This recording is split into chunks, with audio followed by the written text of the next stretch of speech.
So, what is the psychical need of thought? What is the source of our emotions, our decision making, our precision, our pains, and everything else? Well, it's the brain, and it's said to be the most complex mechanism in the known universe. You might accept, given all it is and given all it does, that will look very pretty, Philips shimmering, and glass turbines, master's colors.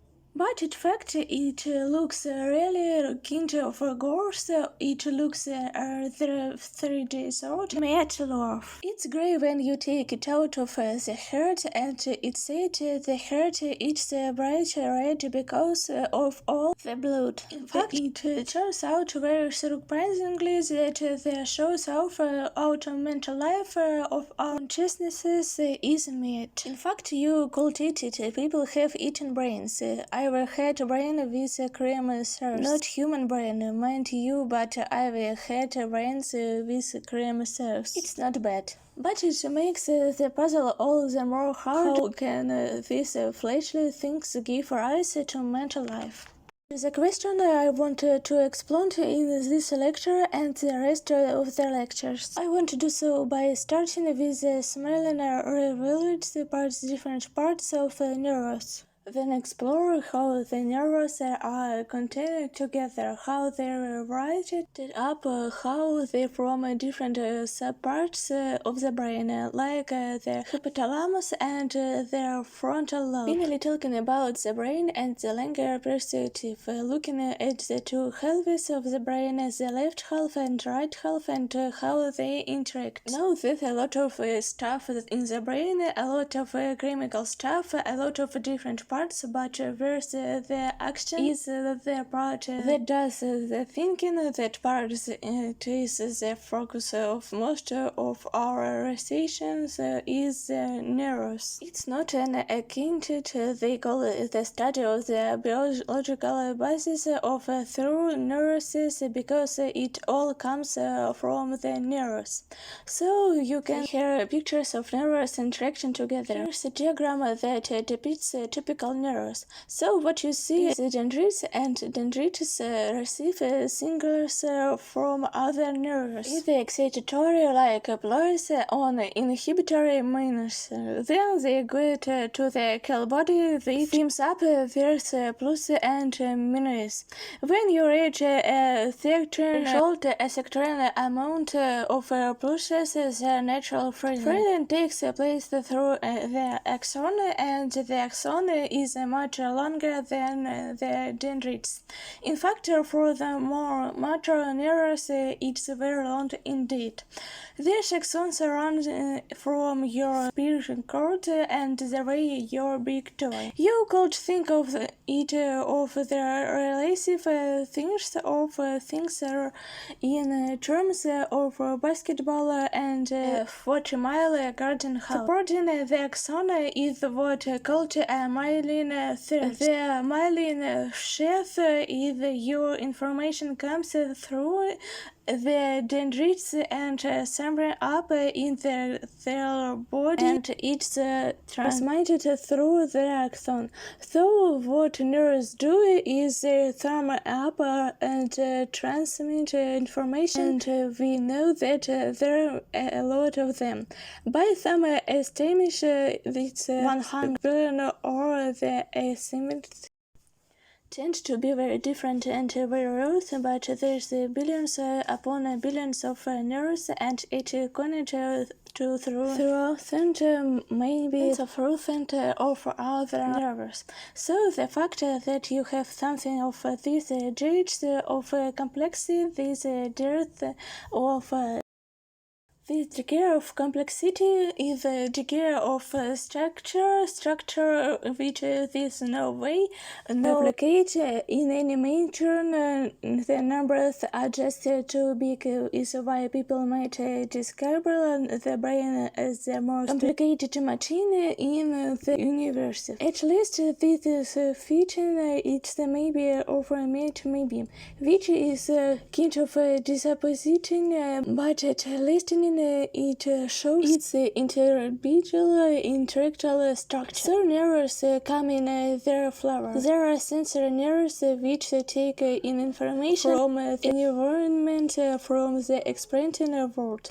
These motor nerves which go from the brain out to your motor canal. So if you choose something hot and you feel the pain, that is sensory nerves. If you rate your hand bake or you rate for something, that's motor nerves. Finally, there are internal nerves which connect different nerves without making contact with the explained world, either through sensation or through motor action.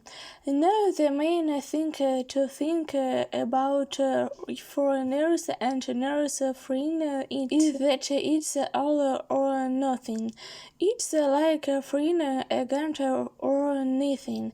Nerves either fire or they don't. Now you might think that's a little bit stronger, particularly when you think about sensory nerves, because you explain the themes to be continuum. So you have sensory nerves in your eyes, and you can distinguish from very dim light and very bright light. You can sensory nerves in your fingers, and you call to distinction between getting something versus being trapped on the tip of your finger or something. But still, the nerves are all or nothing. The way to this country of experience is that nerves can cope for intensity in different ways. So one way is in terms on the number of nerves that fear. Fixed nerves corresponds to amount experience x times tense nerves may correspond to an intense experience. Another factor in the impulse frequency of individual nerves. An individual nerves might detone a mind sensation by doing fire. Well, it might detone at intensive situation with fire. So you have nerves, and the nerves talk to each other. They talk to each other because axons and axons of one nerve will communicate with the dendrites in another nerve. A long time ago, people used to think that nerves were wired up together like a computer, but in fact, nerves don't actually choose one another. There is a gap between the axon terminal of one nerve and the dendrite of another one. This gap is known as a synapse. When one neuron fires, the axon releases near 10 meters. There are chimeras that shoot out that grab and affect dendrites and other nerves. As I said before, the effect of the near 10 meters could be explained with is that they raise the injury, so they increase the likelihood of the neuron freeing or inhibitory, so that they bring down the likelihood of a neuron firing. What's interesting is that different neurons shoot out different neurotransmitters, so they have different effects on other nerves that they may contrast with. In fact, a lot of psychopharmacology, both attempts to cure various psychological or psychical drugs by giving measures or recreational psychopharmacology adjacent to increase pleasure or different forms, or sometimes help people work or help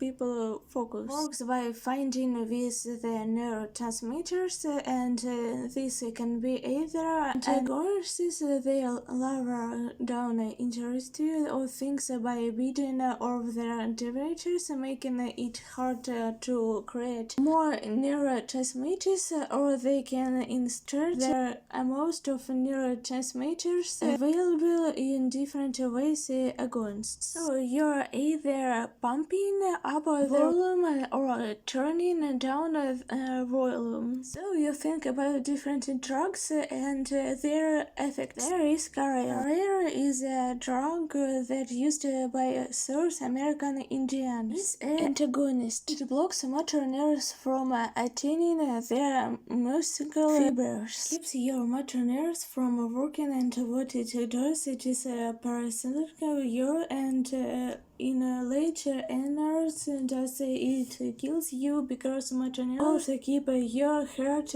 beating. So shoot that down and you die. There's alcohol. So alcohol also has an inhibitor effect.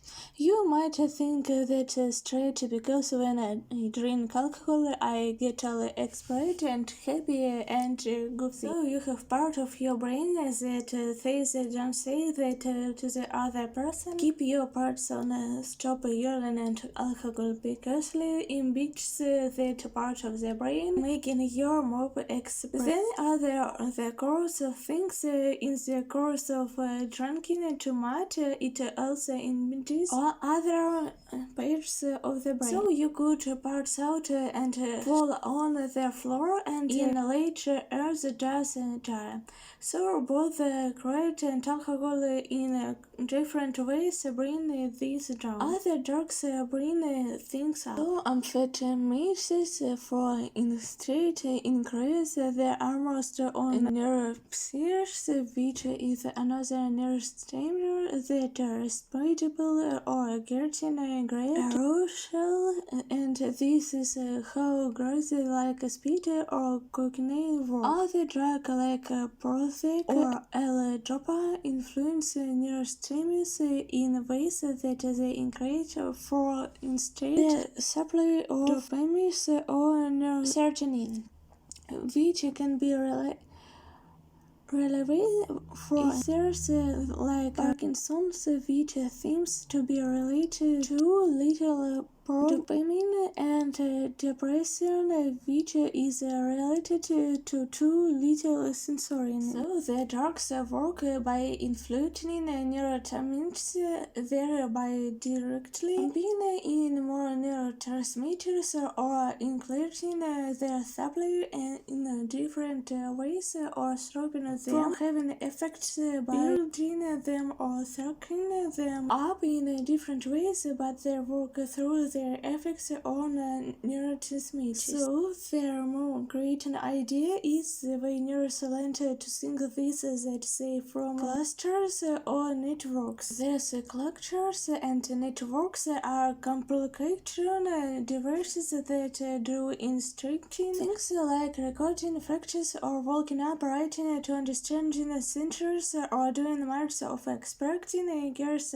center or floating in love and so on. We now know that possibly because we create computing machines that work in central ways. But if you write up a computing machine is certain complicated ways, it can do mathematics, play chess, do fletching, simulator, and so on. So you may be interested in the project of computers and neurons with tracks to ask the questions how the neurons were up to do interesting things and use our own sensors and communication theory as a model. Then sometimes checks their inference the other way around, which is you can see how people do it and then use this knowledge how people do it and create computation systems can do it as well.